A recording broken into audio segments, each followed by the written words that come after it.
Hey, what's up guys, and welcome back to another Toddy Walnuts collection overview video.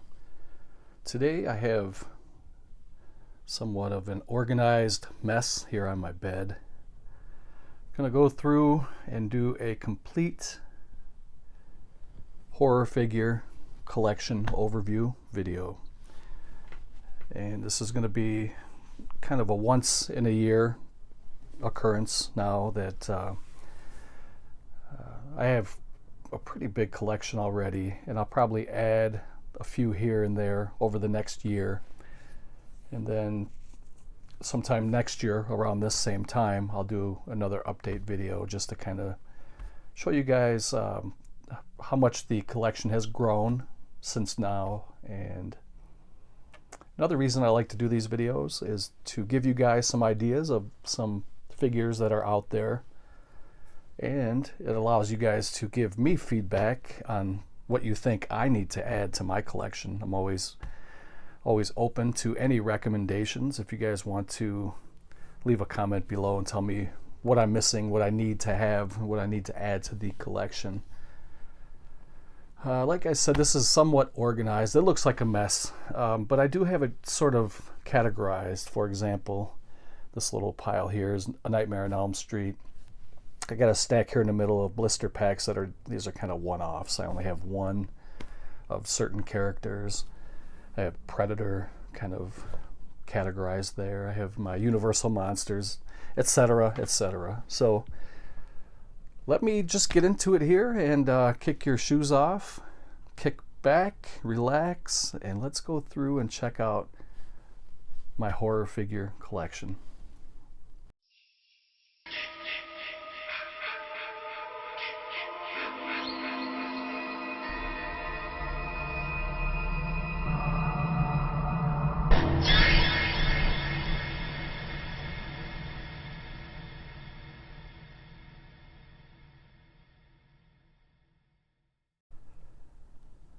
So I will just be pulling randomly from piles, and since A Nightmare on Elm Street is right here, we will start with that.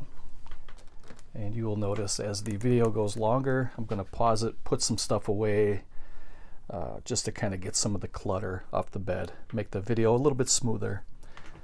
This is the blister pack for the NECA, A Nightmare on Elm Street video game, Freddy Krueger, and this was a Toys R Us exclusive, as you can see there from that little sticker. And it's really nice. I like these blister pack editions. You can see that the clothing is actual cloth. And there he is wearing his, I guess, orange and yellow sweater like he did in the video game. This was from the NECA Real Toys line. The artwork on the front of the box was done by Chris Longo. I don't remember what year this came out, but it is based on the classic 1990 video game. And you can, if you want to pause that and read some of that little, I guess, description of the figure, feel free to pause it and check that out.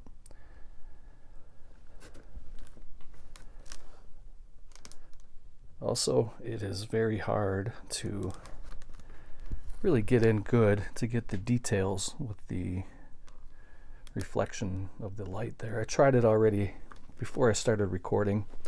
I turned off my ceiling light and I tried to just record here with my flash on my cell phone, and it was even worse. So we'll just have to deal with that. So that is number one. I might want to move a little bit faster than that, otherwise this is going to be like a 3-hour video. Here is Freddy Krueger. This is NECA from A Nightmare on Elm Street. Freddy's Dead, the Final Nightmare. And this is when Freddy looked like Robert Englund before he was burned up.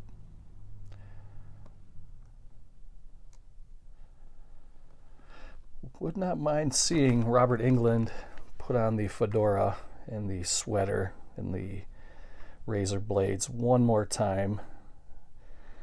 I know as time is moving on here, he's in his mid-70s. As of the recording of this video, I believe he's 74. So time is running out. Time was running out for all of us eventually, but not to bring the room down. But and the next one here is pretty cool. This is also from NECA. This is a Nightmare on Elm Street 5, the Dream Child. And this is a sort of kind of a tuxedo Freddy. He has the red and green bow tie, which I think is a beautiful touch.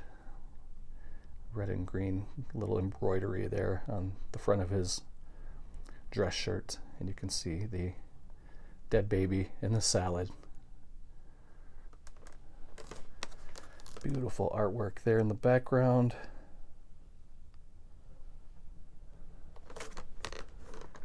I bought this at an FYE. You can see originally at one time it was a BTQ Gifts.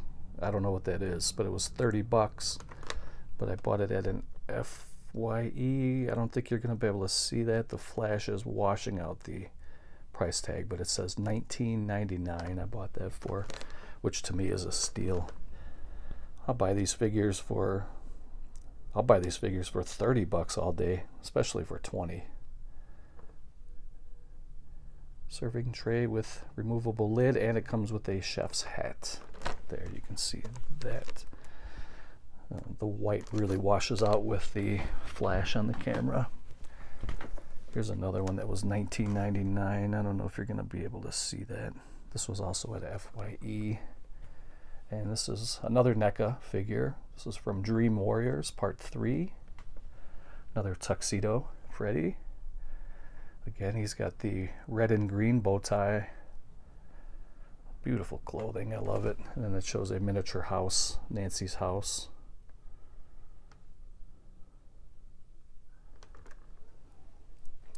And it was again at a BTQ Gifts for $29.99. Somehow FYE got it for $19.99.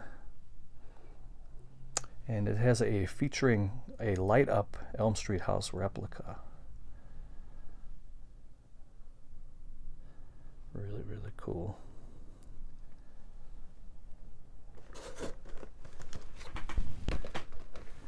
So I got 3 more from A Nightmare on Elm Street. These next 2 are boxed figures. I really like the boxed figures as well as the blister packs that I just showed. This is one of the best theatrical posters ever, in my opinion. That is the original from 1984, A Nightmare on Elm Street. There you can see Freddy posing. Comes with a lot of different accessories. Here you have his fedora hat. You have another head sculpt. You have the torn off face from the dream sequence. You have the phone with the tongue coming out of the receiver when he tells Nancy, "I'm your boyfriend now." And there is the fingerless hand accessory when he lops off his fingers in front of Tina and he tells her, "This is God." And he flings out his knife fingers and lops off his own fingers, and green ooze comes squirting out. There it is right there. One of the scariest movie scenes in history to me, in my opinion. Here's another, I believe this is another video game figure, boxed figure. And it shows the same font that they used in the 1990 video game. And they have it made to look like it's a video game screen at the top with the score. And you can see Freddy in his orange and yellow attire. And this is just plastic. There's no cloth in there, but I think it still looks really good. And you could see some kind of graphics from what the game kind of looked like back then. And we've come a long, long way with our gaming. Take off his hat. If you want to pause and read that, feel free to do so. And I have one more Freddy figure, and I'm going to pause it, put some of this stuff away, and we will continue. Here's another from Freddy's Dead, The Final Nightmare. You may remember I just showed, I think it was the first one I showed, it was Robert Englund's character as Freddy before he was burned, and now this is after he was burned. That sculpt does not look the greatest, the head sculpt anyway.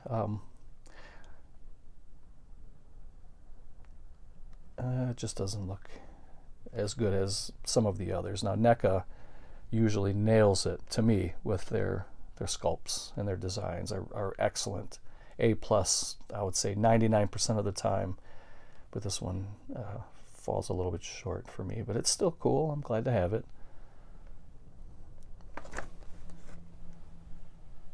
It just doesn't have the feel of Freddy Krueger. But again, it is from A New Nightmare, and it's supposed to look like a younger Freddy Krueger. Like, you know, that's the first one I showed. So he's very young, or much younger in that photo. And when he gets burned, this is kind of the younger Freddy. So that makes more sense that way. But if you want to pause and read that, you can do so. I'm going to pause it here. I'm going to get a drink of ice water. And then we'll get into the Mego figures I have. We'll do that next. And we will get into the Mego figures. And if you guys are wondering, those of you who follow on a regular basis, you may notice that the girls are missing. They are in the other room, and believe me, they want to be in here. I can hear them right outside the door, right over here. They're making noise, and they can't come up here just because I have too much money invested into these figures for them to jump on the bed, knock them over, pop them open. So if you stick around till the very end of the video, I will get a little footage of the girls for you. So we're just going to pull here from my Mego pile. These figures are really cool. I really enjoy these. Back in the 70s, Mego first started making figures, and they did a lot of like the superheroes, Spider-Man, Superman, Batman, stuff like that, just in different kinds of figures. And then I guess they kind of disappeared for a while, and then they started making a comeback a couple of years ago, and I really love the retro vibe of these figures. I don't really necessarily hunt these down, but when I do see them, I'll pick them up. And this is the Invisible Man. These are 8-inch figures. I like the way that these look, although this one's, I guess, kind of lame. Just, I mean, what else can you really do for the Invisible Man but put a clear head, I guess. But I do think it's cool, and I'm glad to have it. I like that retro logo. Everything about this is really cool. They started making them again in 2018, I believe. So that is the Invisible Man. This one's really cool. This is Regan from The Exorcist, and she's in her little pajamas, or her bathrobe. Very, very nice. You guys let me know which Mego figures you have. Let me know which Mego figures you like the best in my collection.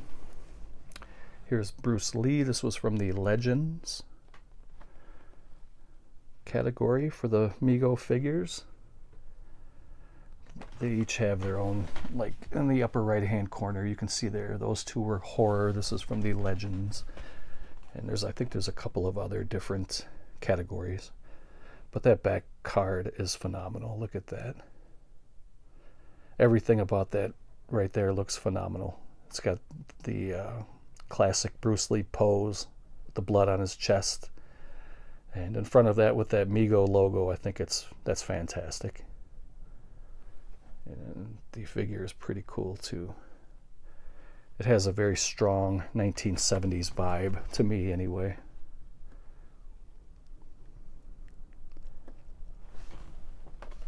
Bruce Lee. Then we have Dracula. They made Dracula look like a pimp in this one. It looks like he could be in a porno movie. But it looks really cool. I like the kind of sparkly purple cape. I think that looks really nice. This one is a glow-in-the-dark figure, so you kind of, I guess you can kind of charge it by kind of exposing it to light, like if you put it near a ceiling light or a lamp light for just a couple seconds, and then you turn the lights off, it'll kind of have an iridescent glow to it. But that cape looks really, really cool. Looks like something Goldie would wear.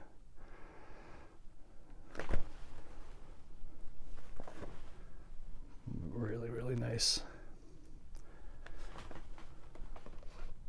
That was Dracula. Then I have one of my favorites. I think this may be my favorite. This is Leatherface from the Texas Chainsaw Massacre remake. There were a couple of different versions of this one.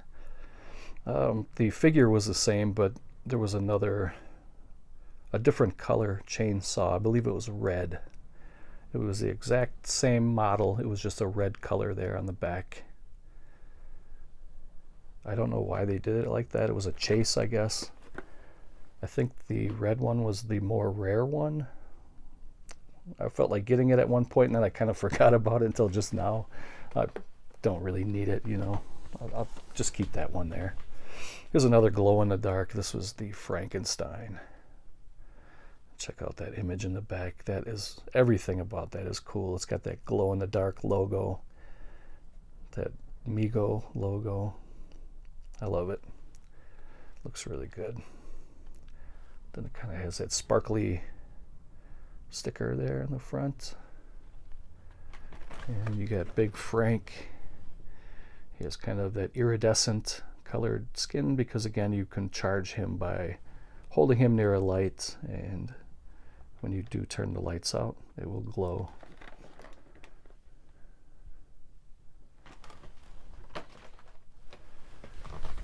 Here's another Frankenstein. This one does not glow. It's a different version than the one I just showed. That one has the black suit, I guess, and this one's more or less just a bare chest with the surgical scarring, and he does wear some pants there, and he has some shackles around his wrists. Very, very cool. And these are very affordable too, compared to like a NECA. NECAs are $30 on average. Megos are, I believe, about 12 to 15 bucks. But there is a huge difference in quality too. I mean, Megos were not meant to have the same type of quality as a NECA. NECA would blow them away in quality, but it's just a nice little collector piece to have, and it's just a different level of collecting. It's an affordable way to collect. I have two of these. I don't know why. I don't remember buying two. They're exactly the same. There is no difference. There's no chase. There's no difference whatsoever in this one. And of course, that is Freddy from A Nightmare on Elm Street, the original, 1984. It's beautiful. I have two of them. Maybe I'll give one away at some point. I was thinking that since I'm nearing 5,000 subscribers, I think I'm about 10 subscribers away, or even maybe less. I haven't checked in a few days. I'm thinking maybe I'll put together a little contest if I do hit 5,000. Maybe I'll give some stuff away. Haven't really put much thought into it, but that could be something I could add to the prize, just because I have two of those. Here is, they're calling this one Werewolf. I don't know why they're not calling it Wolfman unless they didn't have the rights to use Wolfman, but there you have Werewolf. And you can see that he's really fuzzy, and you can see that there's little pieces of fuzz and hair everywhere on the inside of that blister pack. And thank God I keep my figures sealed, because I feel itchy just looking at that. But it's a beautiful figure. Here you have Werewolf. A couple more here, about 5 more. This is Candyman, Farewell to the Flesh. This one's a little disappointing to me. Doesn't really look like Tony Todd. It looks more like Barack Obama to me. If I put this one next to the NECA Candyman, NECA blows it away. But like I said, this is just more of an affordable way. There's Tony Todd right there. Now tell me, does that look like Tony Todd? No, it does not. But I am still glad to have this one, and I'm glad it's in my collection. Here's Chucky from Child's Play. This one doesn't look the greatest either. The clothes do. Just the head sculpt does not look very representative of Chucky from Child's Play. I can't really pinpoint what. It doesn't look like Chucky to me. But the clothes look great, I think.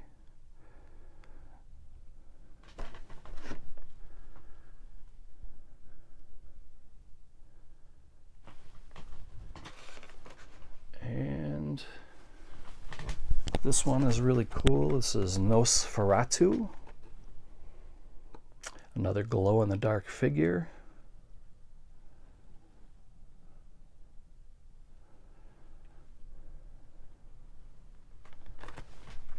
That looks really good.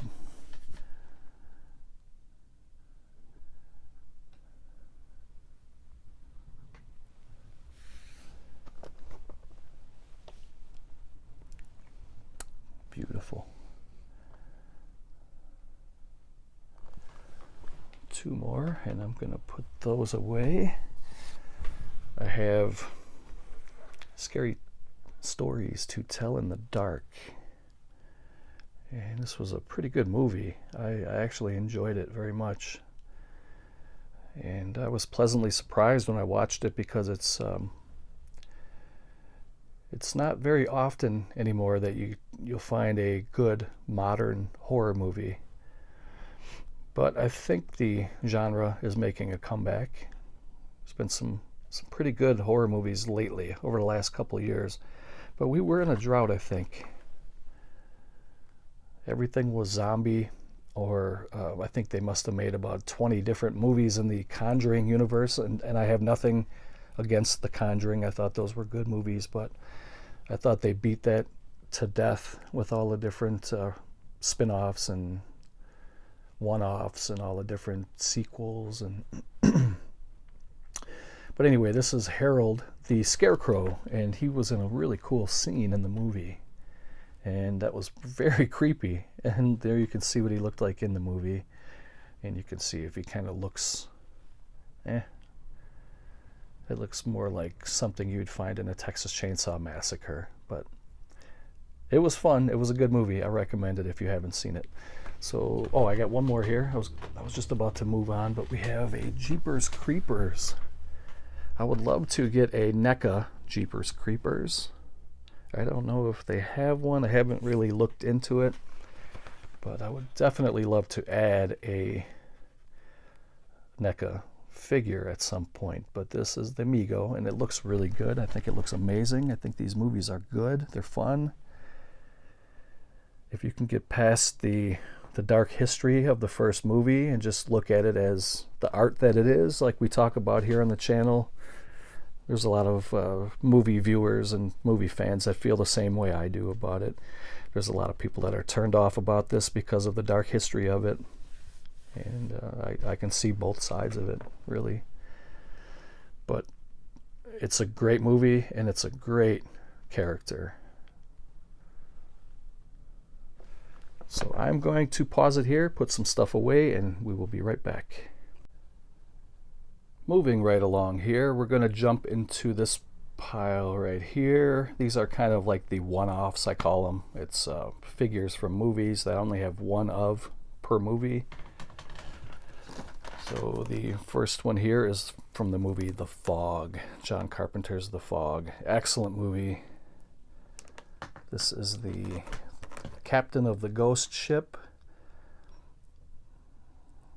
And it has light up eyes. If you want to pause it and read it, and then we will flip it back over and get into the detail there. It's a beautiful figure. One of my favorite figures in my collection. Because with the kind of a rusty scabbard, I guess you would call it. And then there's the sheath. You can see kind of the muddy, moldy, old, tattered and torn clothes, pirate uniform that they were wearing. They came back looking for the gold coins. Excellent movie. I love to watch this every year, right around Halloween. If you've never seen, I'm sure most of you guys have seen The Fog. But if you've never seen it, check it out. Watch it around Halloween. It's a scary kind of a ghost story. Here is Reanimator, Dr. Herbert West, and you can see the cat. It's hard to get in there. It's you can see his little pocket protector. There's a pencil and a pen and something else in there. Not to mention this box is a little dusty, but there's Dr. Herbert West in his lab coat. He's got a bloody shovel. What a great figure. There's the reagent, the syringe and the bottle. And there's the doctor, his protege. If you want to stop and read that. This comes with the head of Dr. Hill. Rufus the cat, that's what his name was, Rufus. It was his, I believe, his girlfriend's cat. There you can see how you can pose the figure. That is really, really cool. And no, I don't condone, I'm an animal lover. If you guys watch my channel, you know I love animals. So I don't condone any animal violence. This was a movie where he was trying to bring back the animal from the dead. The next one is Dr. Decker from Nightbreed. I think this figure is amazing. You can see that he comes with a couple of swords there. A sword and then a machete and a couple of other knives. He's got his briefcase. He's got his suits and the mask. And the artwork in the background is amazing. Love it. Let's see if we can give credit where it's due. I wanted to see who did the artwork on the front, and I'm not seeing it. Packaging, Chris Ramo. I believe that's who it was. So Chris Ramo did that phenomenal artwork in the background. I love that. The kind of neon green with the purple and black background. It's very, very appealing to the eye. I love it. Next one is another one of my favorites. I could probably say that about every one of these. Another NECA blister pack. This is Victor Crowley from Hatchet. Not to be confused with Aleister Crowley. I get the last names mixed up sometimes. Again, that figure is phenomenal. It's just brutal, just like the movie. The movie is great. You can see that there's a belt sander there, if you can see that in the top left. Then, of course, you have a two-headed hatchet full of blood. And you got an extra hand. You can hold that belt sander, I believe. And again, that background art is really, really good. Let's see if we can find who did that. The packaging again was Chris Ramo. So if that's him that's doing all this artwork, I think he's fantastic. Do a little background check on Chris Ramo. Not very familiar with him at all. Here's the Candyman now, Farewell to the Flesh. This was such a big difference compared to the Mego figure. Now that looks exactly like Tony Todd. And then there's head you can change out with the bees coming out of his mouth. He's got that fur coat. He's got his torn out chest with all the bees and the blood. He's got the hook hand. A great movie. Another beautiful background. Excellent. I paid $35 for that. I actually bought 2 of these that day. I gave one to my son. He started collecting horror figures now, and he's got a pretty good collection going already. He's not on YouTube. I don't know if he ever will be, but he's got a really, really good collection going. He's got some of the best ones already, in my opinion. I got Ghostface, although I'm not the biggest fan of the Scream franchise. I do think it's okay. I like the first one. I do like the killer. I like the way the killer looks. I like the mask, and I like that, you know, he's got the heavy blade all the time, and I think it looks cool. I think this figure looks awesome. But I am not the biggest fan of the franchise. And I still haven't seen the newest one yet. But I will. I'll see it. I just haven't gotten around to it yet. But the background art is phenomenal. The figure is really, really cool. You see, you got a telephone. You know, that's a big part of the movie. You got his blade, hunting knife, I guess, Bowie knife, whatever you call that. He does have an interchangeable hand. I suppose you can hold the phone better if you put that hand. I'm not sure. And he's got that black robe.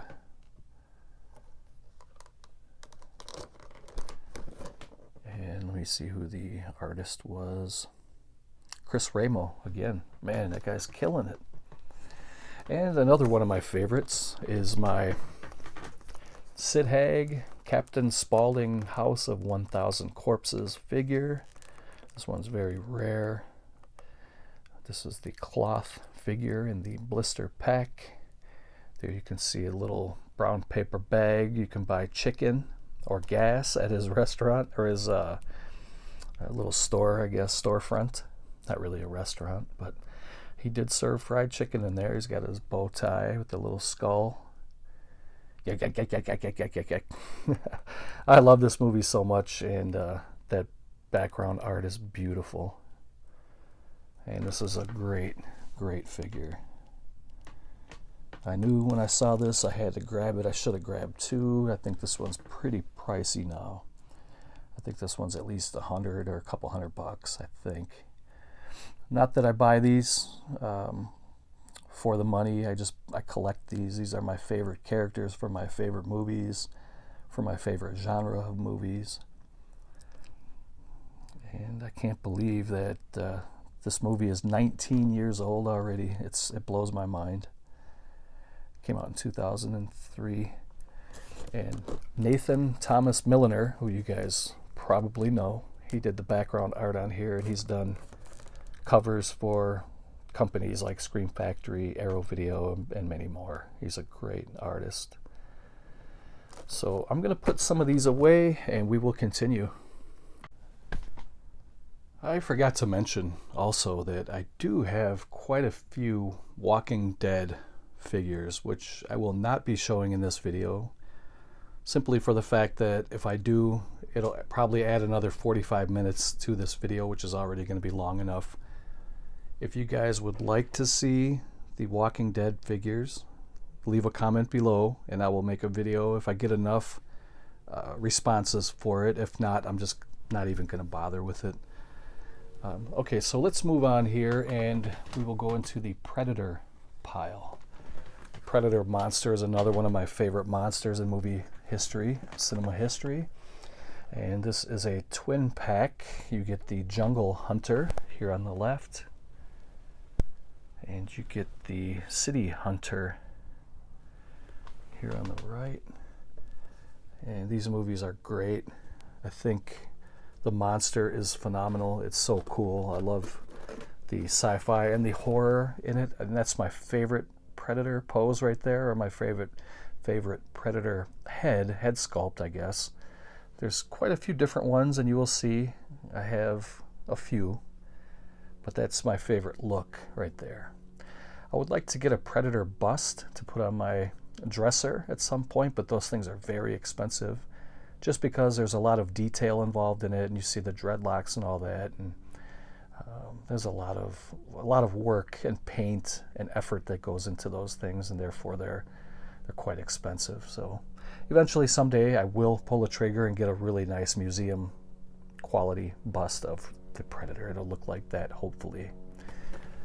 So that was the Jungle Hunter, City Hunter. There you can see the two of them side by side. The next one here is a comic book version of Predator from Dark Horse Comics. And there are Predator comics. And this is what it looks like. Apparently I don't have any Predator comics. I think it's a cool idea. I think it would be great to it'd be great storylines. You can do all kinds of stuff with a Predator comic book.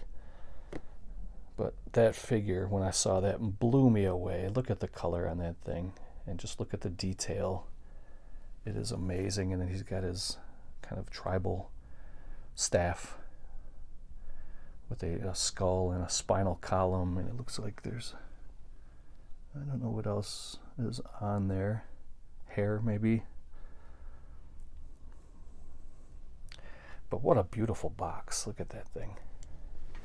It's amazing. NECA really does. This is the 25th anniversary from Dark Horse Comics. You can see some of the other figures that they put out in comic book form. You got Aliens, Predator, and a lot of different figures out there. I would love to buy them all. Unfortunately, I have to pick and choose because they're not cheap. I mean, 30 bucks is not going to make or break anybody. But they do add up. I mean, if you start getting a couple hundred at 30 bucks a pop, you know, that's starting to be serious money, and you start thinking, man, I could have spent that on something else. But here's the boxed figure for Predator 2, and currently right now I'm saving up to buy a car or a Jeep. I'm not sure what I'm going to buy next. I'm either going to get a Challenger, a Dodge Challenger, or a Jeep Wrangler or something like that.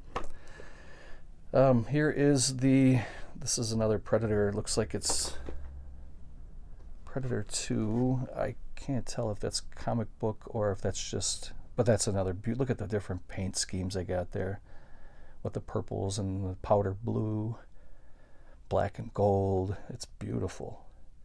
These figures are amazing. Hopefully I'm giving you guys some ideas what you can add to your collection, and don't forget to send me suggestions, because I look forward to hearing from you guys with your suggestions. Here's another Predator 2. This one's called the Lost Predator. Man, these things are so cool.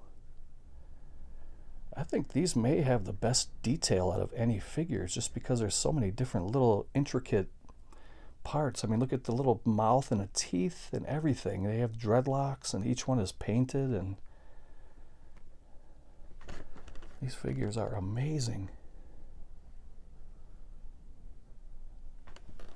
That was the Lost Predator. What is this one here? This is called the Bad Blood Predator. And I mean, look at that. My God. You know, I put these away and I don't look at them for like a year, and when I pull them out, it's like looking at them again for the first time, and it just blows me away every time I see these. You can see there's a couple of victim heads there, and just look at the detail. That is really, really, really cool. Different costumes, and I mean, you can tell that they didn't just slap these together. They really take the time to paint them, and everything looks amazing. And each one looks different too. It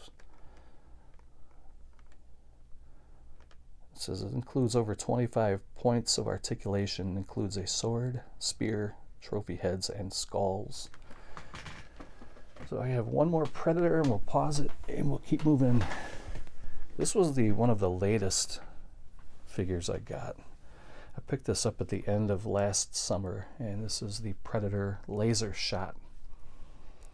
It includes an LED targeting eye, so you put a battery in there and you can push a button and a red light lights up in the Predator's eye socket there, and it shoots out a red beam.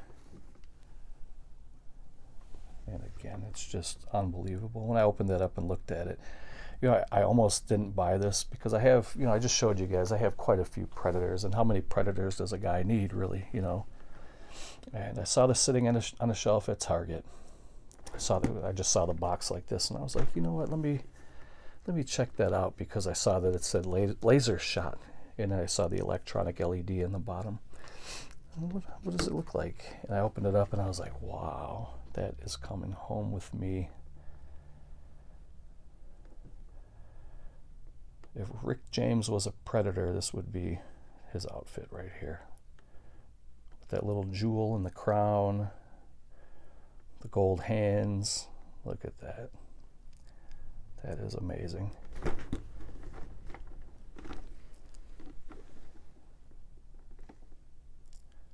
Really, really cool. Okay, so let me pause it here and we will be right back. Okay, so we are making a little headroom here, and you can see it's dusty. All these figures are kicking up dust, even though the majority of these are usually... Oh, we got a visitor here. You can see there's Heidi. She'll be okay. She's little. It's when the big one comes in here, she'll knock all these down like bowling pins. So I hope she doesn't get any ideas. But yeah, I was saying most of these, for the majority of the time, stay in either in cabinets or in Rubbermaid totes. So I'm not sure where all the dust is coming from, but dust will get everywhere. So we're going to jump into this little pile here. There's 3 of them. These are music related. I guess they're kind of horror figures. They look horror-ish, I guess. This is Sergeant D from the band SOD, Stormtroopers of Death. They were kind of a hardcore punk band in the 1980s. They started out as Stormtroopers of Death, and then they went to Method of Destruction. So they went from SOD to MOD. Bill Milano was the front man, and it was a great... Both of those groups were great. They were excellent music. I recommend you guys pick those up if you like punk music. But yeah, this was one of the characters from their song, Sergeant D. And in the song, they said, Sergeant D is coming and you're on his list. So he's kind of a, I guess, kind of a badass type, zombie, angry. He's got a cigar in his mouth. He's got the anarchy sign on his helmet. It's got kind of like military fatigues. I thought that he even had a grenade, but I don't see it. But he's got, I don't know if that's a M16 or, I don't know if that's an M16 or an AK-47, I'm not sure. Straight from the cover of the SOD metal album. Sergeant D is coming and you're on his list. Go check that out if you haven't checked it out. And here is the Trooper from Iron Maiden. That's their mascot, Eddie. And Iron Maiden had some of the best covers ever. They're another hair metal band from 80s, 90s, 2000s. I think they're even still making music today with Bruce Dickinson, and you know, they had some great hits over the years, but it was never really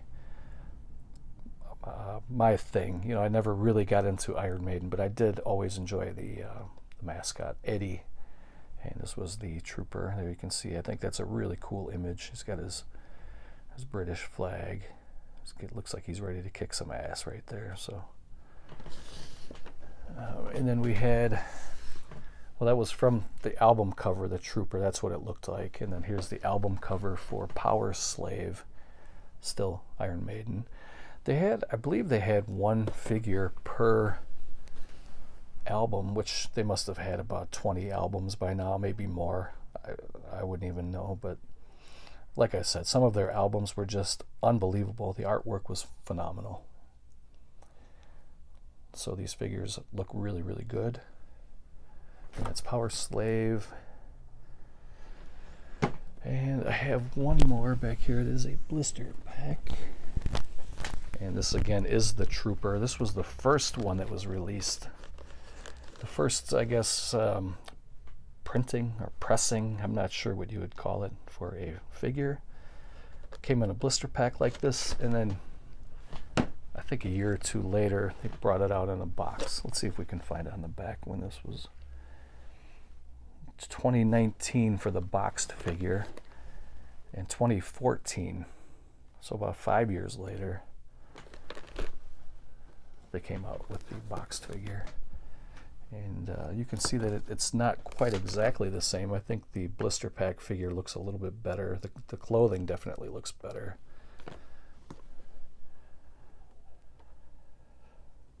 But they both look great, and I'm glad to have them both.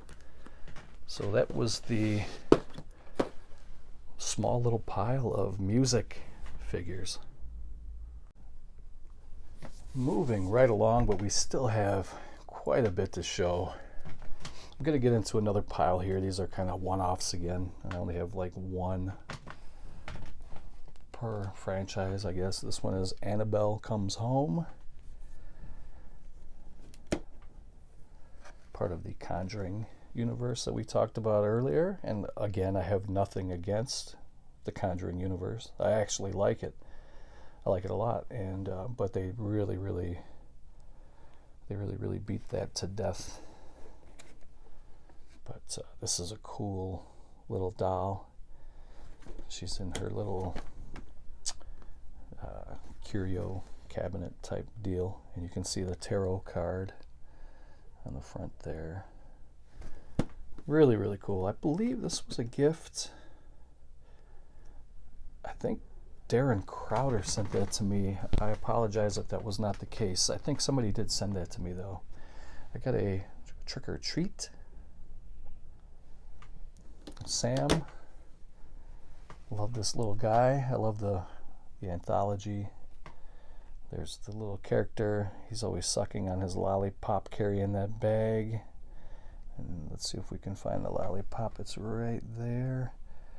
It usually has blood around it, but you can see that it does have a couple of head sculpts you can switch out. You got kind of the sack head, and then you have kind of like his rotting pumpkin head. There's a couple different sculpts of that. He's got his smiley face sack on already. There's a couple of different accessories there. Like I said, there's his lollipop. There's a torn off hand. There's a candy bar with a razor blade in it. I don't know if you can see that there next to the lollipop. Jack-o'-lantern with a large flame coming out of the top. And then there's his bloody burlap sack that he drags around. Very cool little character, and I'm glad to have this. It's an excellent piece to my collection. Here is the Creep Show. This is the modern Crypt Keeper. Not Crypt Keeper. I always get that mixed up. Crypt Keeper was from Tales from the Crypt. This was the Creep Show Creep. And I believe this was from the Netflix series that came out a couple years ago now. You can see that he looks a little different. He looks much creepier in this one. The one from the original movie. That movie, it almost looked a little more cartoonish because it was made to look like it was for my comic book. And to me, that one looks just a little bit creepier, which is good. I'm not complaining. There's on the inside there's a Creep Show comic book, a lantern, a skull, and an extra hand. I don't know what the extra hand is for. Maybe just to hold that. Yeah, it's to hold that lantern. It looks like it's kind of holding It's got the fingers kind of bent inward so you can pose the lantern in his hand if you want to do that. Cool. Here is a Hellraiser. I do have another Hellraiser that is in a blister pack. I can't remember if I showed that already or if it's still coming. I know I have one though.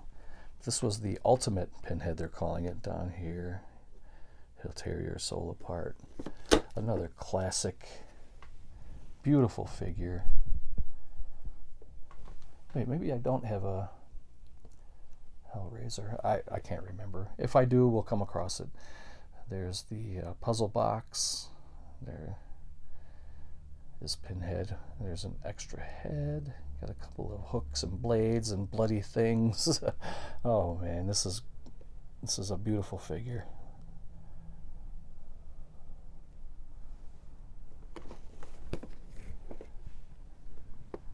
That looks very realistic. He'll tear your soul apart. Very, very cool. Hellraiser. Here is a Scream boxed figure. I showed you a blister pack earlier. And this looks just as nice. You get 3 different masks. You get kind of a I don't know if that's meant to look like it's kind of an older, worn out mask, and then you got a white one with blood splatter on it, and then you got a green one. You got the telephone, you got to have the telephone. You got bloody blades, you definitely have to have bloody blades. And then you have oh, here we go again, I forget. My buddy John in Toronto gave me the lowdown between a sickle and a scythe. And I believe the way John broke it down was on the old USSR flag, the handheld blade like that was a sickle. And the one with the long pole is a scythe. Now, I could be wrong, John, if you're watching. I apologize, but I believe that's what you said. My memory's not like it used to be. And that green mask glows in the dark, the one that I showed earlier, so probably just gotta charge that with a little bit of light, let the light shine in, and you're ready to go. You got yourself a glow-in-the-dark ghost face killer mask. Here's a beautiful figure. This is an American Werewolf in London, the ultimate Kessler wolf. Scariest scene in the movie to me was when we first see the wolf just tear to shreds, man. That was a great scene. This one's a little bit harder to get in because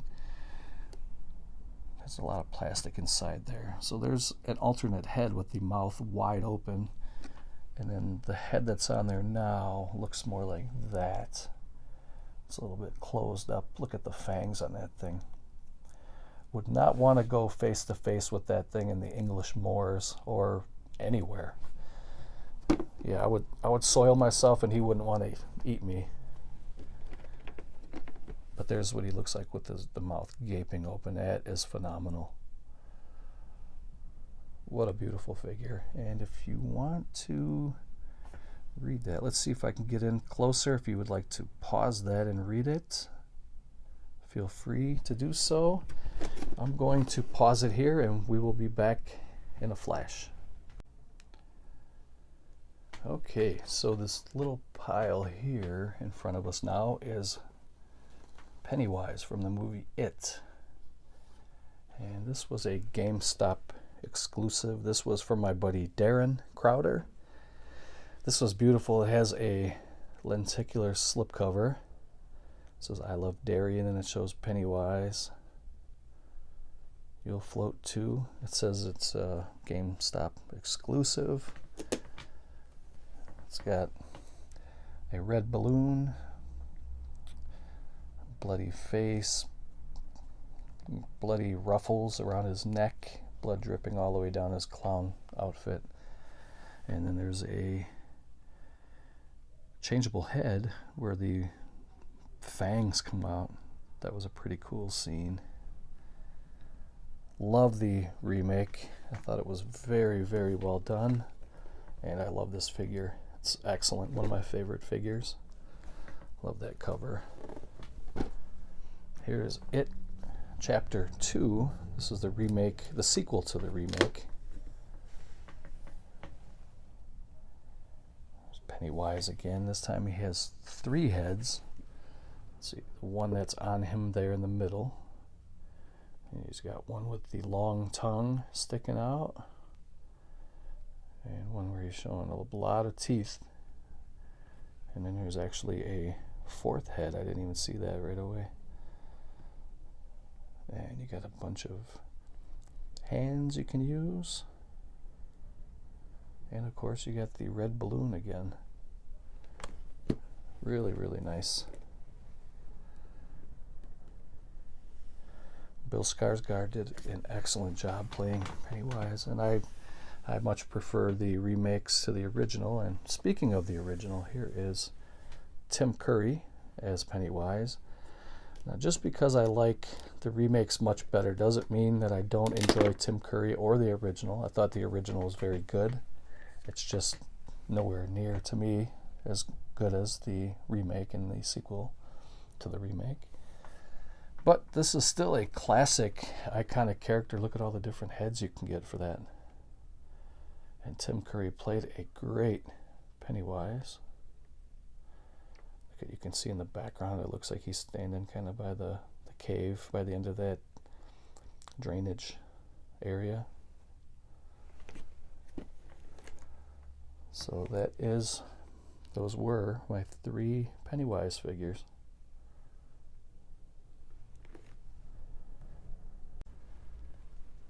We will do a little quick pile here for my Michael Myers figures, and then we will get into the Universal Monster stuff next, and then we'll kind of start working our way that way. This was I think this was a Black Friday sale. This was like $10 from Amazon. And this is a NECA boxed figure. It's about half the size of a normal box here. I'll pull one out. It's not quite half, but it's much smaller. It's not even anywhere. It's not near half. It's a little bit taller, but I guess not as wide. It's a smaller box. And I think this was $10 last Black Friday. So that's really cool to get a NECA figure of Michael Myers, one of the top dogs in the horror genre.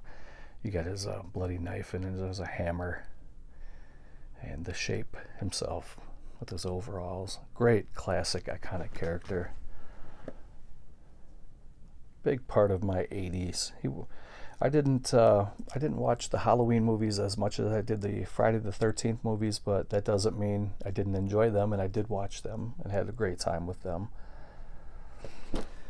So that is Michael Myers. I think that is from the 2018. I believe this is supposed to be the Michael Myers from the 2018 movie. This is called the Ultimate Michael Myers. This box came a little bit beat up in the mail. I tried to save it the best I could. But yeah, this was pretty messed up. I ended up buying 2 of these, and they shipped them together in very poor packaging. And when I got them, they were kind of smashed in. And so what I did was I took the figure out. I kind of broke the box down gently so it wasn't torn or creased or anything. I mean, it was already creased, but and I laid some heavy books on top of them to kind of smooth them out, and it worked a little bit. They looked better than they did, but I contacted the seller, and he did give me a partial refund. So it was like I got 2 figures for the price of 1, pretty much. But I did tell the guy that I will never shop with him again, just because I'm a collector and I want to have nice things. And I tried to explain to him that he should probably ship these in sturdier packaging. Yeah, I'll do that. But chances are he's probably still sending these out in chintzy, shitty packaging. So anyway, there you can see the eyes of the Shape. There is a alternate mask. There's a pretty gory, decapitated head. You got a pumpkin, a jack-o'-lantern with some alternate hands that you can switch out. There's a tombstone for Judith Myers. And of course you got his weapons. That's what you can pose them to look like there.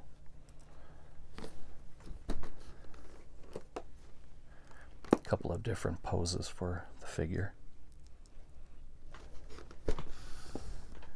And we have a Laurie Strode. This is called the Ultimate Laurie Strode. The very aged Jamie Lee Curtis. It's okay. It's okay.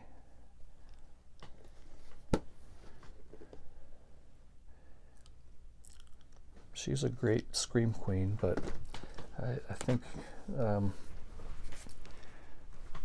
they really held on to her character too long, in my opinion. Let me get a drink of water here really quick.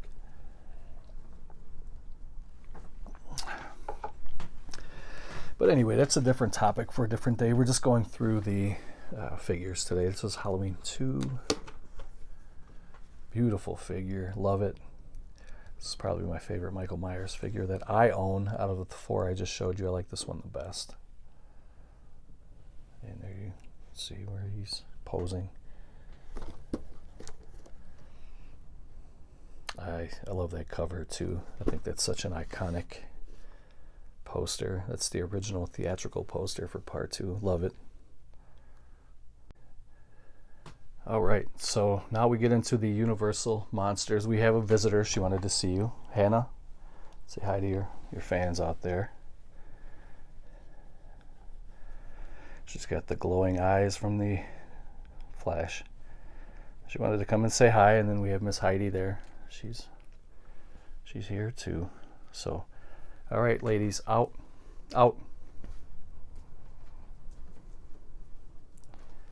So we can continue. They're very well-behaved dogs. They mind me very well. All right, let's get into the Universal Monsters here. And again, these are in no order. They're just, speaking of, they mind me very well. I got one back already. So here is the Metaluna Mutant from This Island Earth from the Universal Studios Classic Monsters. That is beautiful. I love me a good sci-fi horror movie. Here is the Phantom of the Opera. Try not to go too fast so you can get that details in there. And I also do want to show the card, because that's, to me, that's just as collectible as the figure itself.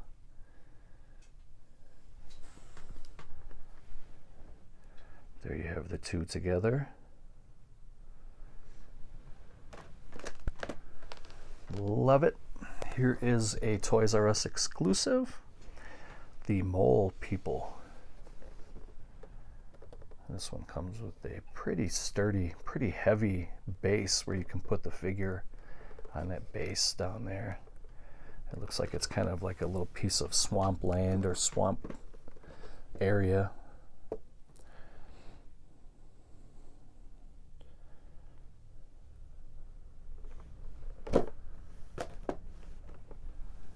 Here is Mr. Hyde. He comes with another kind of a base where you can pose him, stand him on there. There's a little piece of a chimney, and there's his top hat. You can put that on. Very, very heavy, solid figures.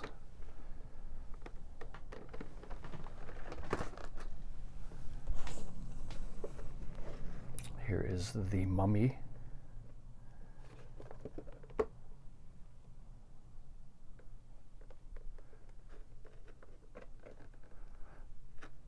There's a little stand in the back. Looks like, I can't tell if that's like a little booklet or a little mini poster in the back.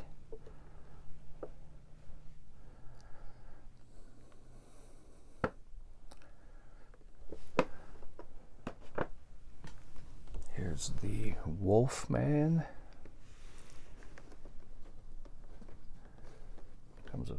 little stand. And again, there's either like a little booklet or like maybe a mini poster. Love that that logo there is really cool.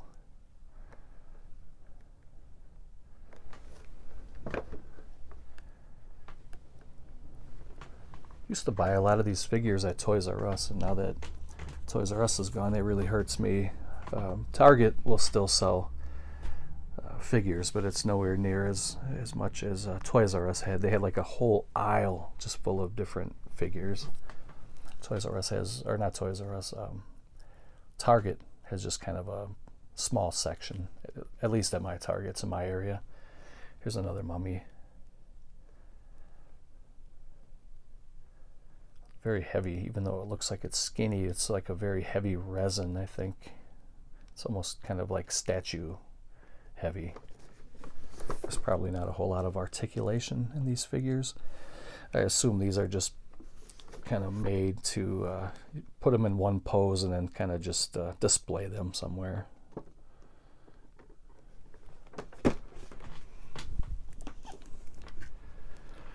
This is my favorite Universal monster, and it's my favorite Universal figure that I own, and this is Creature from the Black Lagoon. Again, it's very, very heavy. It's a very thick, heavy resin.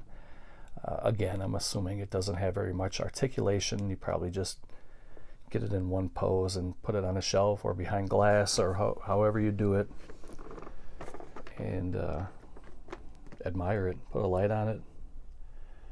Every time your friends come over, you can show it to them, go point, hey, look at that, that's cool. It's my favorite Universal monster, Creature. Two more.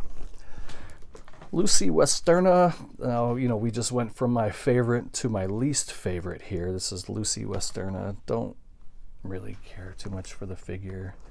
I just grabbed it because I'm a horror figure hound, and I like to collect all these different horror figures. So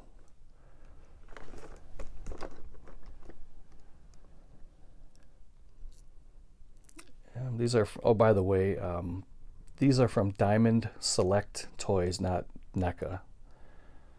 I should have brought that up sooner. All of these Universal monsters were from a company called Diamond Select Toys. So except for, now I'm looking back, I don't want to give you guys the wrong information. The mummy here is from Mezco Toys. Sorry about that. And this black box here, the creatures from Mezco too. But the rest that are in these bubble blister packs, these were from Diamond Select Toys. And we have one more here. This is the Hunchback of Notre Dame. You can see he's got his messed up face and his little crown, his little scepter. He's got a little portion of tile there that he can stand up on. Pretty cool figure, I like it. So that was it for the Universal Monsters. I will pause it here for a moment, get a drink, and we will come back and continue. Okay, so moving right along here, I have a pile of Ashley Williams, Ash and the Evil Dead. These are in no particular order, but this was from the Stars original series, Ash versus Evil Dead. This is Hero Ash, and by now Bruce Campbell has aged quite a bit. This show came out a few years ago. You can see that he's got a different hand. Includes a chainsaw, shotgun, hand stump, power glove, hand, and alternate head.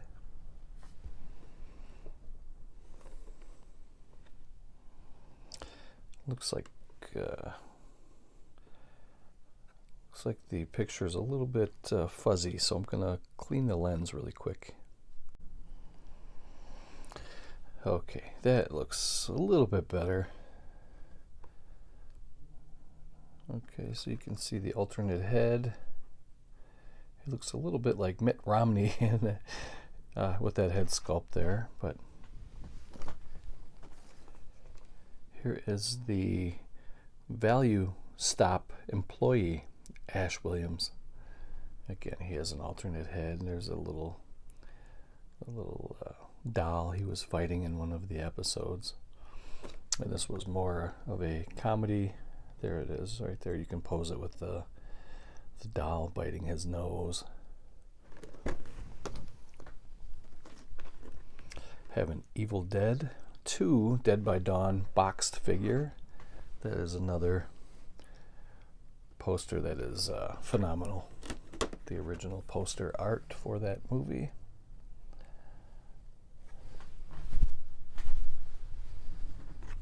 You can see there that you get a couple different accessories. You get the Evil Ash, and there's the Hero Ash in the middle.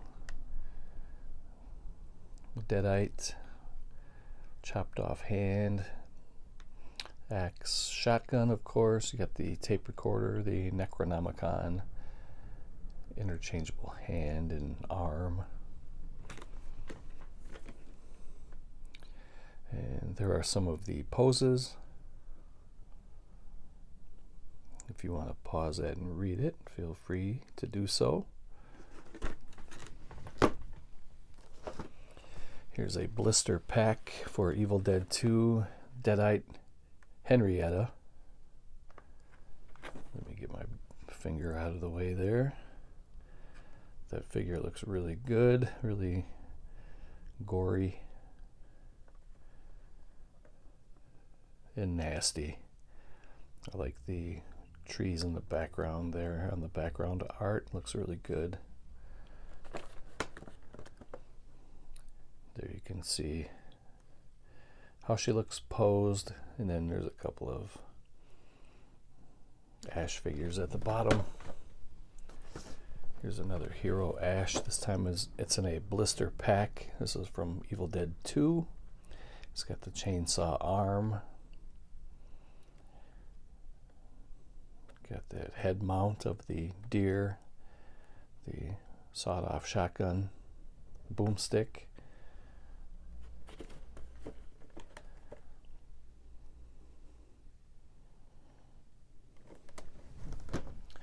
And for some reason I have two of these. I don't remember why. I think I bought one, and I think a friend of mine bought one for me. She didn't know that I had this one already. But there's the figure when he's posed with the chainsaw and the boomstick. I have quite a few of the Hero Ash from Evil Dead 2. And maybe I will give one of these away. It's exactly the same. Both of them are in pristine condition. If anybody wants to trade this figure for something I don't have, leave a comment down below. Let me know what you have for trade.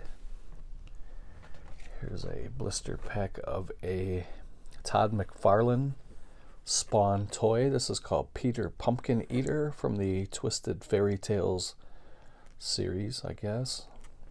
I don't really know much about this. A fellow YouTuber, a viewer of the channel, sent this to me several years ago now.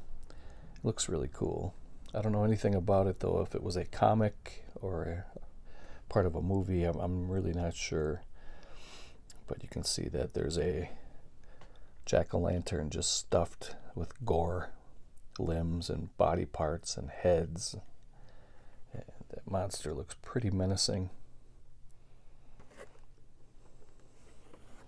Twisted Fairy Tales. It sounds really, really good. There's a couple other figures you can get. Humpty Dumpty, Red Riding Hood. They all look really good. Hansel and Gretel. And there's Peter Pumpkin Eater, the one we have here, and then Miss Muffet. Don't know anything about this series. If anybody wants to chime in about that, feel free to do so. Here is a Godzilla figure. I thought this was beautiful. I love the color of it. Blue is my favorite color, and there's a couple different shades of blue in here. From very light, almost white blue to kind of a darkish grayish blue, and everything in between. This was a Godzilla computer game figure. I don't remember which system this was on. I could be wrong. Maybe it's not a video game. But it looks really good, and I love that. Well, I think it is, because it looks like it's an 8-bit design down there at the bottom. I don't remember ever playing a Godzilla game, but it looks like there's kind of a scene from the game there too. And the fact that he's kind of a blue instead of like a green, kind of a murky blackish green. So very glad to have that. The box looks awesome too.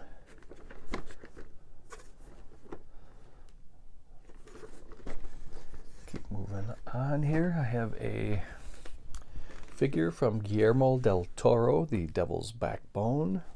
This figure came out in 2018. There you can see the creepy little boy who looks like he doesn't have a soul. He's next to a big, probably atomic bomb, I'm assuming. I haven't seen the movie. And there's some dead or dying flowers or plants, whatever those are.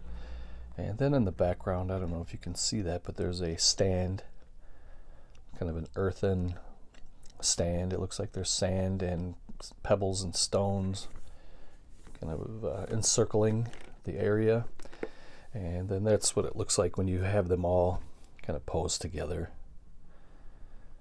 There's some other figures. The Pale Man's pretty cool. Wouldn't mind having that one, or Fawn even. Really cool. If you guys want to pause and read that, feel free. I have a couple of Texas Chainsaw Massacre figures here, and if you stick around till the end, I do have some others on the wall. I will go through and show those. Also going to show my Jason Voorhees figures. So this was a video game figure of Leatherface.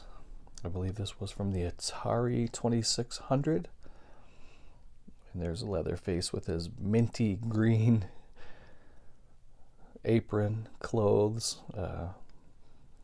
chainsaw. It still looks cool. I saw this at Toys R Us years ago. I had to grab it. I love this box. It looks just like the Atari 2600 game box that it came in. There are some more images of Leatherface holding the chainsaw. Here's one that I really thought was cool. It was a great idea. In the very first Texas Chainsaw Massacre, 1974, this was the hitchhiker. Later on, we find out that his name was Nubbins. He's the guy that takes pictures of Franklin, and then he wants money, and of course, you know, he gets kicked out of the van, cuts himself and splatters blood on the side of the van to kind of mark the van, which comes into play later in the movie. In part two, well, in part one, Nubbins meets his death. He ends up, he doesn't make it. Spoiler alert, Nubbins gets killed in part one. There you can see he's got a straight razor. And he also has a knife that Franklin was playing with in the van. In part two, this is Nubbins' corpse. And near the beginning of the movie, there's a couple of yuppies. I don't know if they were college kids or just a couple of rambunctious guys. They were driving, and they encounter the truck in Leatherface, and Leatherface is dancing around with Nubbins' corpse, and he's kind of almost wearing it.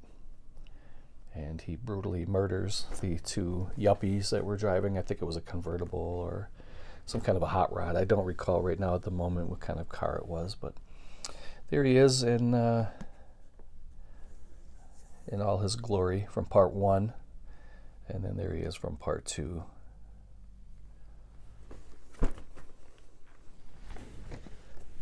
All right, we're making pretty good time here. Got another stack After this stack, I will pause it, put some stuff away, and I'll pull out my Friday the 13th stuff. Actually, I'll go through that stuff on the floor there first.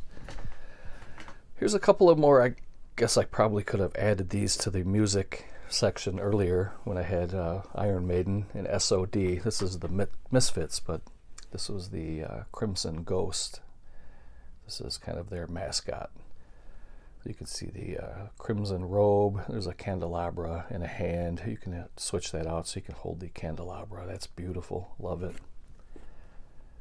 This was kind of a reprint or a reissue, I should say, because they were originally released in the blister packs. So it's basically the same thing. A little bit different. I like the blister packaging a little bit better than this little box, but it's pretty much the same. They both come with a candelabra. They both have the red robe. I'm going to check out the back. Check out the back here. If you want to pause and read that. They call it the Fiend, but it's the Crimson Ghost. Then there was a black and white version of it because the Crimson Ghost was a black and white movie. And again, they had the blister pack that came out first. Let's see if we can find a year. 2014, the blister pack came out. And then it was re-released in the year, let's see if I can find it, 2020. So about 6 years later, they re-released it. Pretty much the same thing again. A candelabra, switchable hand. If you want to pause that and read, you can see the two posed together.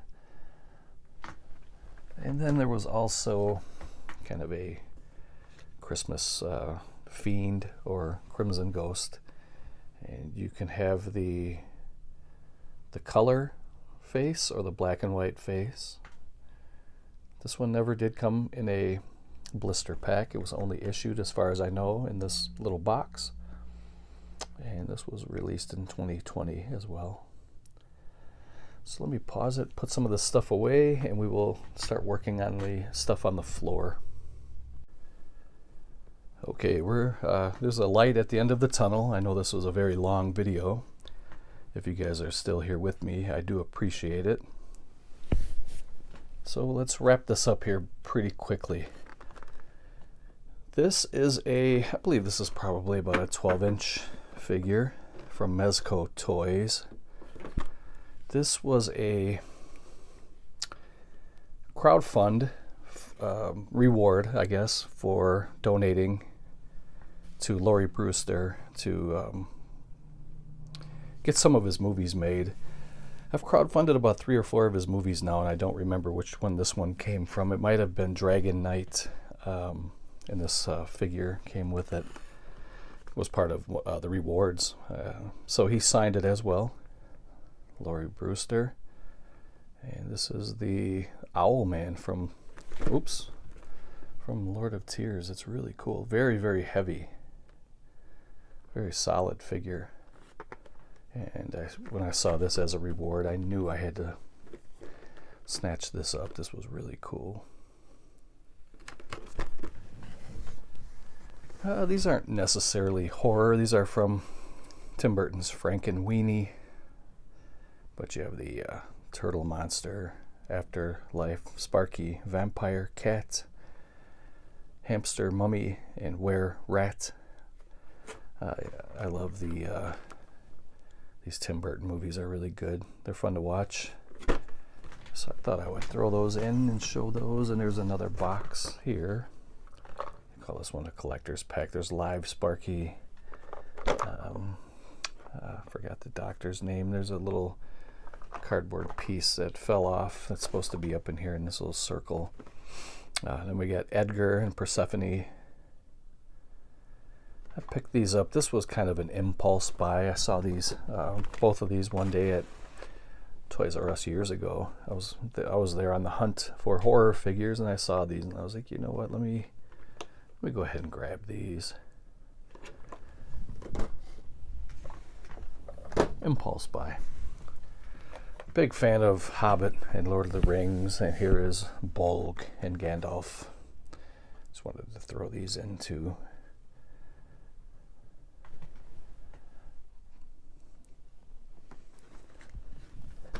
And I have a San Diego Comic-Con exclusive of Azog. Let me pull off this little band here.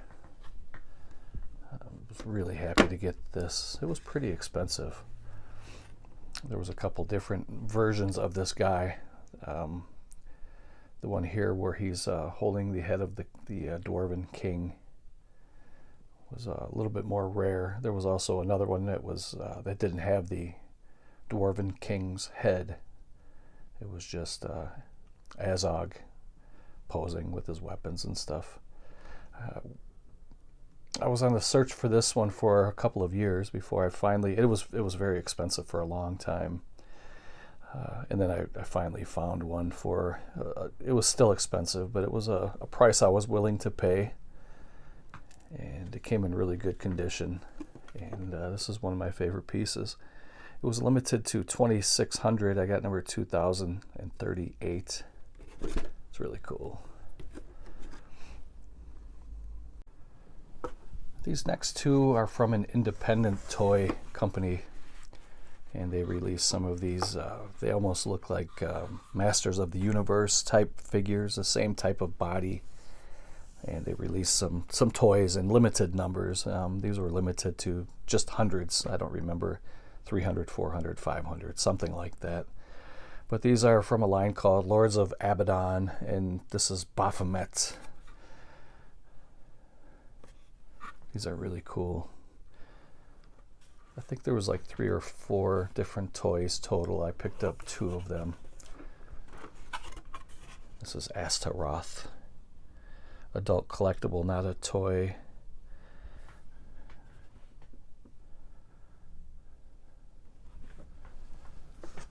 So I have those 2. Those are really nice. Glad to have those. This is another one of my favorites. This is Batman. And this is supposed to be like the computer game version of Batman, or I don't remember what system this came out on. But when I saw this years ago, I picked it up, and I love that color scheme there with the different shades of purples and light blues, and it just looks amazing to me. I'm a sucker for color schemes like this, and it just looks really great. And you can see kind of an 8-bit scene there between Batman and Joker. I know you murdered my parents, now you will dance with the devil in the pale moonlight. Classic line from the 1989 Tim Burton movie, which happens to be my favorite Batman movie. And then there's another kind of a obscure, kind of rare, I guess, another independent type toy. This is supposed to be kind of a throwback to 1960s cartoons. From Nemo Toys. I don't even think they're in business anymore. This was called the Sea Ghost, and this never really had a series or anything like that, as far as I know anyway. I think this was just kind of a tribute to some of the old school type Hanna-Barbera cartoons. If you want to pause that and read it. I think it's really cool, and it does kind of harken back to the old, Space Ghost and cartoons like that from the 60s and 70s. So I'm going to pause it here, put some stuff away, and I'll pull out my Friday the 13th stuff. Then we'll take a quick look around the room at some of the things I have hanging up, and we will end the video. I almost forgot to show this big boy here. I know many of you have seen all these figures before, or most of them. But I have gotten a few new subscribers since then, and I know not everybody has seen every video. So I want to try to get every figure that I have in this video, so when I make another video at this time next year, people can be caught up with this video here. So this was a figure that Mondo put out back in, well, it's been several years now. I would say like 2015 maybe, and this is Alfred Hitchcock, And the box is a little dusty. It's been in my closet for a while. But this was a really, really cool figure. It sold out pretty quick. I missed out on the initial sale of it, and it was pretty limited. So I ended up paying a little bit more on the secondary market a couple years later. I found this for a good price. And you can see there's Alfred. It's the likeness is unbelievable. It's a really good piece. A couple of hands you could switch out. There's a couple of cigars. One's lit, one's not. There's a clapboard. There's a raven, of course. And in the back, you're not going to be able to see it, but there's a fold out, like a director's chair. And you can kind of see here, it's kind of silhouetted out, but he sits in his little director's chair there. I'm not going to pull this out. I just wanted to add this. Yeah, so I'm pretty pleased with that. And I wanted to make sure I showed it in this video, so let's continue now to the Friday the 13th. Alright, so I have all of my Jason figures, not all of them, but most of them on my bed. I have a couple other on the wall behind me. I will go through those, and I have a couple statues over here to my right. I will go through those as well. We'll just kind of go through these quickly in order. I've shown these many times on the channel, but this is part 2. So we're going to kind of just go through this quickly just to get them in this video. Of course, that is Sackhead Jason. It comes with some really cool stuff. You can make a campfire, and there's the fire, and there's the pit. Get some really cool accessories and weapons, different heads. You can change out his sack head to his real face, and then there's his mother's head that he has in a shrine. Pamela. That's part 2. Part 3, I have a couple different figures. This is a really nice box. It has the 3D kind of effect with the lenticular plate. The large blade kind of coming at you, dripping with blood. There's what he looks like when he's posed. And then there's the figure with the accessories. And like I said, I'm just going to kind of breeze through these because I have shown these many times. I never get sick of these, but maybe you guys will if I keep showing them too much. Here's also this is a blister pack from part 3. And that's, I guess, kind of zombie Pamela Voorhees, Jason's mother. It's a really nice piece. I love it.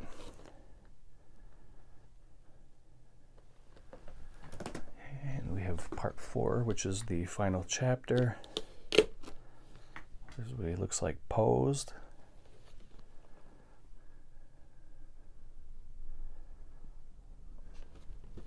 A lot of accessories in that one. There were a couple of different part 5s. They had different covers and different figures, actually. This is A New Beginning. In part 5, there was no Jason. It was an imposter. It was Roy Burns, who was the ambulance driver. You see that you have an extra hand that gets sliced open pretty nasty. You got a wood awl or ice pick. You got a blade. I think that's a machete. And a double-sided bloody hatchet. And you get a couple of different heads, and there's the dream sequence head there. There's the worms coming out of his face. That was part 5, and this was also part 5. Dream sequence cover.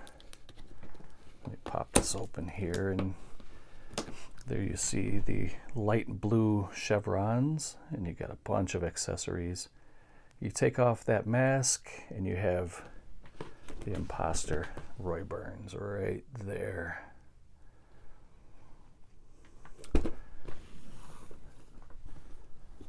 Definite red herring. Everybody knows by now that movie's been out over 30 years. So here is part 6, Jason Lives, one of the best installments in the franchise, one of the best looking Jasons. This is when he's just becoming not even human, not even recognizable anymore. He's more monster and zombie than anything else. A lot of cool stuff comes with that one. That's what he looks like when he's posed. Very good opening sequence in that movie. Here's part 7, The New Blood. Another really cool figure. I mean, he's just falling apart now. There's bones showing, and you know, his hands are just bone pretty much. A couple of different masks, a different head you can take out. That was part 7. And then we get Freddy versus Jason, which was a very fun watch. I really enjoyed it. A couple different masks rather, and then you have a teddy bear that you can hold. You can put that fire on one of the blades, make it look like it's on fire in the nightmare world of Freddy Krueger. That's what he looks like without his mask. There's the ultra bloody mask, which I think looks really great. Then I have a couple of boxes of this. This one's empty because I do pose him over there. This was from the Friday the 13th, I guess, kind of reboot. It's not really a remake. A reboot with Derek Mears. He's got long, kind of stringy hair. He also has a kind of a big wrap. It's supposed to be a sack head, but it looks more like a mummy wrap to me. It's got the double bladed hatchet, screwdriver, hammer type deal, big machete, fireplace poker. There's a couple of different poses you can have with the big guy. And we have the game edition of Jason from the Nintendo days, which was a pretty fun game when it first came out, but it was pretty difficult, I thought. There's the, I guess, kind of weathered and decaying head of his mother. And of course, Jason was like a purple and light blue, powdered blue mask, purple clothing. Here's what he looks like with his mask off. He had a hatchet and an axe for the game. If you want to pause that and read it, feel free to do that. I also have a Sideshow Collectibles. I believe this is a 12-inch figure from part 2. These are, I don't like these as much as the smaller NECA figures for a couple reasons. They don't look as good. I think they look almost kind of like Barbie doll-ish to me. And they're a little bit more expensive. Actually, they're quite a bit more expensive. And I feel like you get a better value if you buy the NECA figures. I haven't paid much money to get these. I got this one pretty cheap. I think it was about $100 a few years ago. It's probably doubled in price by now. But you get Sackhead Jason. You get a pickaxe. And you get a bloody pitchfork. And then there's a little stand down there. You can pose him, and the bodies, they just kind of look Barbie dollish to me. I feel like you don't. This is just my opinion, and I'm not bashing Sideshow, but I feel like you don't get your money's worth with these figures. If you want to pause it and read it, feel free to do so. There's a pretty cool shrine. You can get accessories to make that. And there's Jason without his sack. Very cool. I think that's what the figure looks like. That's a still from the movie. And then see that doesn't even really look like Pamela Voorhees to me. I don't really believe that you get your money's worth out of these 12-inch figures. And then I have a Mezco. This was a gift from Darren Crowder some years back. I really love this. This is a great figure. This is a 6-inch Jason Voorhees from part 3. And you get a little stand in the back. It's a bloody axe. You got a bloody machete, and it looks like a fire poker. And a bloody pitchfork, a couple sets of hands, interchangeable head, and another mask. That's beautiful. It's really nice. So I'm going to pause it here, put some of this stuff away, and I will finish up by giving kind of a little tour of some of the stuff that's hanging on the wall, and we will end the video. Okay, so I have shown these before multiple times too, but like I said, I just want to get all this stuff together in one video. You'll notice I didn't add any of my He-Man figures, and I didn't show any of the Funko Pops. I do have 7 Funko Pops. I don't get into the Funkos that much at all. I don't really care for them. They take up a lot of space and they're just kind of cartoonish, and I don't really get into those. I don't get into the Toonie Terrors or any of that stuff, so you didn't see any of those. But I do have from part 1. This one's pretty rare. That's another San Diego Comic-Con figure of Pamela and Jason from 2015. I got these are blister packs. This is Jason, Sackhead Jason from part 2. That's Roy Burns right there from part 5. There's another video game figure of Jason. I got some of these Savage World figures. I picked these up at a Barnes & Noble a couple of years ago. They're supposed to look like Masters of the Universe. I'm going to end up taking these down and putting other stuff up in this spot. I don't really care too much for these. These were made by Funko. When they first came out, I thought it was a pretty cool gimmick, but yeah, they're not my style. But that's Friday the 13th, Jason. It's Freddy Krueger, Leatherface. I will keep these, but I'm going to put something better in this little area where I have these. There's Pinhead from Hellraiser, and there's Michael Myers, and you can tell that they spelled Myers wrong. I don't know if they didn't have the rights to use his real name, or if they really legitimately made a mistake, but that's not how you spell Myers. Here's let me see, come around this figure here. This is my biggest figure from the Nun. I have Leatherface from part 3. I know it's hard to see, but and then I have a couple of Leatherfaces from part 1. We have the regular face, the butcher face that we see most in the film. Here's the one that they call the pretty lady with the makeup on the face, and here's Chop Top Sawyer from part 2. Here's Freddy from part 2, Freddy's Revenge. Here's Bub from Day of the Dead. And down here I have a Living Dead doll of Jason from part 2. I'm not really the biggest fan of the Living Dead dolls either. They're kind of too cutesy for me. Here's a Jimmy Cagney F&B, it's called. Here's a Sinatra. Really like that. Here's that. It wasn't really a remake, kind of a retooling of the franchise with Derek Mears as Jason. I have a couple of Sideshow collectible statues that I'm really happy with. They keep going up in value.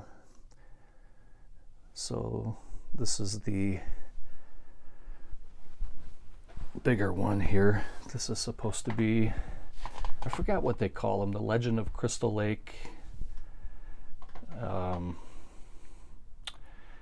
They're both of Crystal Lake. One of them's Legend, and I can't remember what the other one is. This one's quite a bit shorter, but these are both very limited, very rare. So very glad to have those. A couple more little things I'll show you. They're not horror related, but I do have a couple of Clint Eastwood figures, and the one over here is Harry Callahan. I don't know if you can see that. Dirty Harry. And then we have Blondie from The Good, the Bad, and the Ugly. So that will do it. Let's see, I'll show you the Funko Pops I have. Just really quick. Jack Skellington, Leatherface, Ash from Evil Dead, Jason Voorhees, a Deadite from Evil Dead, Alfred Hitchcock, black and white, and Freddy Krueger. And then I have kind of a knockoff, I guess, of the Funko Pops. It's called a Chucky vinyl figure. It's a little bit bigger. It's quite a bit heavier. It's like a solid chunk of plastic. So that will do it, guys. I appreciate it if you made it all the way through. Let me know what your favorite figures were in this video. Let me know which ones I need to pick up. And as always, I appreciate your time. Take care, and I will see you next time.